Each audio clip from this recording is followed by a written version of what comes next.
কলিয়াবৰত জলসিঞ্চন বিভাগৰ অধীনত নিৰ্মিত সৌৰচালিত MDTWS আঁচনিৰ শুভ উদ্বোধন স্বাস্থ্যমন্ত্ৰী কেশৱ মহন্তৰ।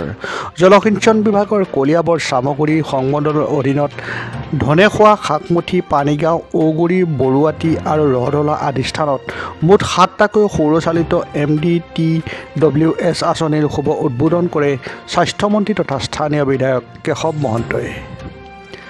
30 লাখ ব্যয় সাপেক্ষে নিৰ্মিত প্ৰতিটো MDTWS আঁচনিৰ জৰিয়তে একোখনকৈ গাঁৱৰ 10 হেক্টৰ কৃষিভূমি সাঙুৰি ল'ব।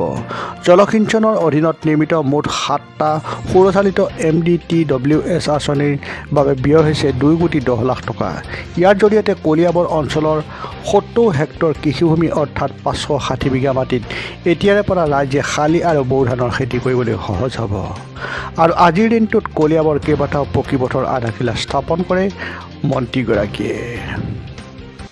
আজি আমি ইয়াত এতিয়া ধনেখোৱাকে ধৰি কলিয়াবৰত মুঠ 7টা সোলাৰ শক্তিযুক্ত জলসিঞ্চন আঁচনি আমি শুভাৰম্ভ কৰিলোঁ।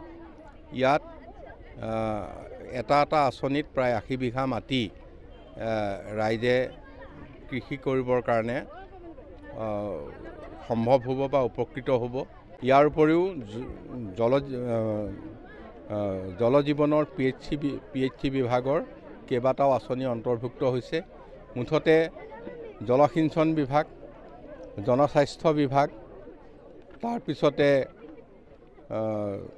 জগন্নাথ মহাপ্ৰভু ৰাজহুৱা ভৱন, ইয়াৰ উপৰিও আমি কেইবাটাও PWDৰ পথ আমি শিলান্যাসো কৰিছোঁ, উদ্বোধনো কৰিছোঁ। আমি আশা কৰিছোঁ ইয়াৰ দ্বাৰা কলিয়াবৰত যথেষ্টখিনি উন্নয়নত সংযোগ হ'ল। কলিয়াবৰৰ পৰা Ajay report, nation live daily.